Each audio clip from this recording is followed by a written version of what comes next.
Halo teman-teman, bertemu lagi di channel Guru BK Konselor. Teman-teman, bagaimana kabarnya? Semoga sehat ya. Dan alhamdulillah kita sudah berada di modul 9 teman-teman ya. Hampir setengah ya, dimana kita akan menyusun modul SMA ini sampai dengan selesai seperti itu. Baiklah, di modul 9 ini materi yang sangat menarik bagi saya pribadi ya. Mengingat materi yang akan kita angkat adalah materi wawasan kesiapan karir. Oke, di sini ya, modul layanan BK tahun pelajaran 2023-2024. Nah, selanjutnya untuk kelas semester di sini saya buat ganjil genap 2022-2023 ya. Ini belum saya ubah. Mengapa? Karena ini yang saya sampaikan di kelas 10 di semester ini tadi ya. Jadi bisa digunakan untuk semester depan juga, di semester ganjil ya. Nah, mengapa materi ini saya anggap penting untuk disampaikan pada kelas 10 meskipun mereka baru masuk pertama di kurikulum merdeka ini ya. Anak-anak sudah mulai memetakan mata pelajaran yang benar-benar mereka butuhkan. Itu yang pertama. Kemudian yang kedua, ya, kesiapan karir bagi saya pribadi itu harus disiapkan secara matang. Nah, proses itu dimulai dari kelas 10. Ketika mereka baru masuk, mereka harus sudah tahu dulu basic kemampuan mereka itu di mana.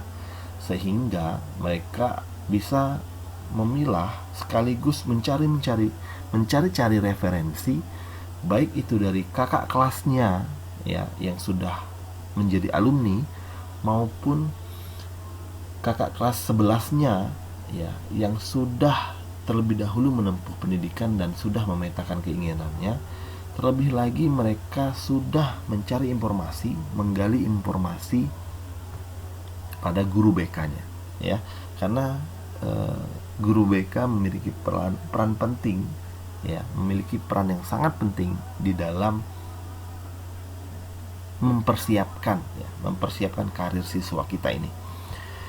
Oke, topik tema yang saya buat, yang saya kembangkan dari CL ini adalah kiat diterima bekerja di perusahaan yang sesuai dengan program keahlian ya. Kemudian aspek perkembangannya wawasan kesiapan karir. Kemudian CL-nya ya, mengembangkan alternatif perencanaan karir dengan mempertimbangkan kemampuan, nilai-nilai, persyaratan, peluang dan ragam pendidikan lanjutan. Nah, hal ini sangat luas teman-teman ya. Entah perencanaan karir itu bersifat peluang mereka bekerja maupun dalam mereka mempersiapkan pendidikan lanjutannya. Fase SMA, kelas atau semester di kelas 10, kelas ganjil maupun genap, bidang belajar. Nah, kemarin ada yang berkomentar ya, Pak, kalau ini disampaikan untuk kelas 11 maupun kelas 12 bagaimana? Tidak apa-apa Bapak Ibu ya, tidak apa teman-teman. Bahwasanya materi kita tidak apa-apa terus berulang ya. Misal di kelas 10 kita membahas tentang kecerdasan emosional ya di kelas 10, dan di kelas 12 nanti kita membahas lagi kecerdasan emosional. Itu tidak apa-apa, hanya saja dengan gaya ataupun materi yang sedikit kita modifikasi atau kita kembangkan seperti itu ya. Karena semakin sering kita membahas soal itu, semakin ngelotok ya istilahnya teman-teman. Baiklah, wawasan kesiapan karir. Nah, apa itu profesi? Ya, di sini disampaikan bahwasanya profesi merupakan kata serapan dari sebuah kata dalam bahasa Inggris yaitu profess yang bermakna janji untuk memenuhi kewajiban melakukan suatu tugas khusus secara tetap maupun permanen. Profesi adalah pekerjaan yang membutuhkan pelatihan dan penguasaan terhadap suatu pengetahuan khusus. Nah, profesi dan pekerjaan itu ada sebuah hal yang berbeda teman-teman ya, dimana profesi adalah pekerjaan namun dia membutuhkan pelatihan yang khusus. Sedangkan kalau bekerja, tentu kita bisa bekerja di bidang apapun. Namun belum tentu kita ahli di bidang itu ya. Suatu profesi biasanya memiliki asosiasi profesi, kode etik, serta proses sertifikasi dan lisensi yang khusus untuk bidang profesi tersebut ya. Itu profesi. Selanjutnya saya langsung skip ya. Nah, bidang-bidang ilmu yang dibutuhkan dalam profesi ini antara lain ilmu alam dan fisika. Berarti ini menjelaskan tentang hal sebelumnya ya. Profesi dalam bidang ketenaga ahlian dan teknis ya.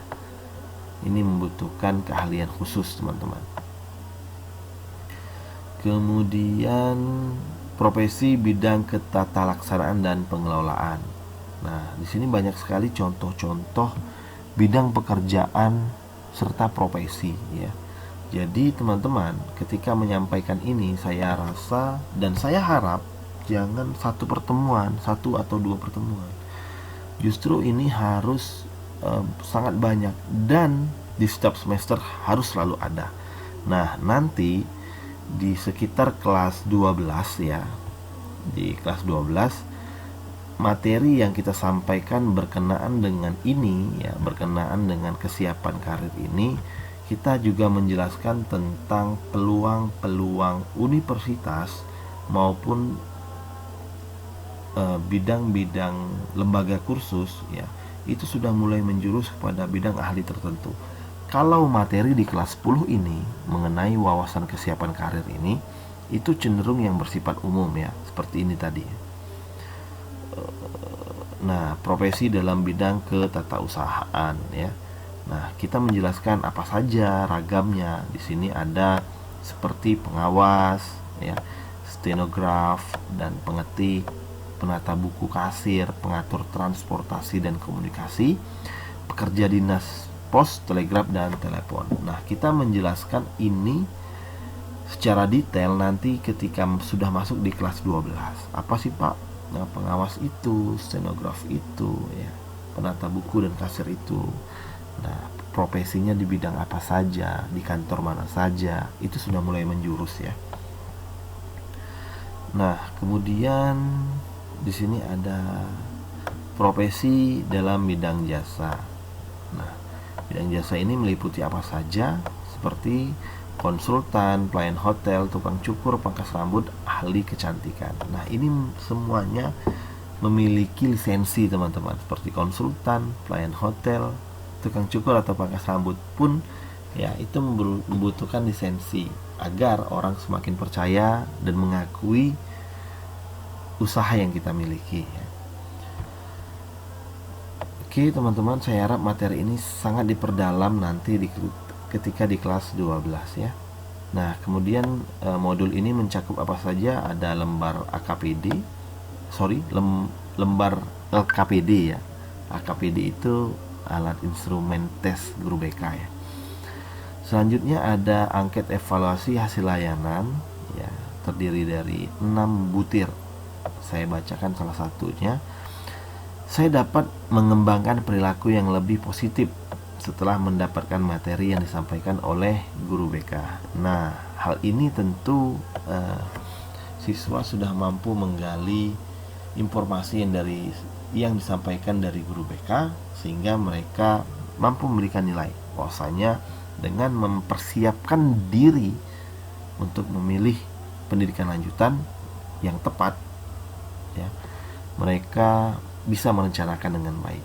Nah, apabila mereka dapat melihat itu secara utuh, mereka akan mengisi di skor 4 ya. Kemudian ini ada RPL-nya ya, RPL-nya.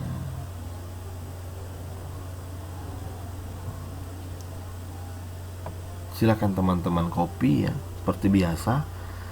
Dan jangan lupa, semoga channel Guru BK Konselor ini terus berkembang dan banyak memberikan manfaat kepada teman-teman guru BK khususnya ya.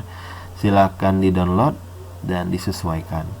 Baiklah teman-teman, mohon dukungannya di subscribe, like, komen, dan share video ini agar channel Guru BK Konselor mampu memberikan manfaat yang banyak ya. Saya akhiri, billahi taufik walhidayah. Wassalamualaikum warahmatullahi wabarakatuh.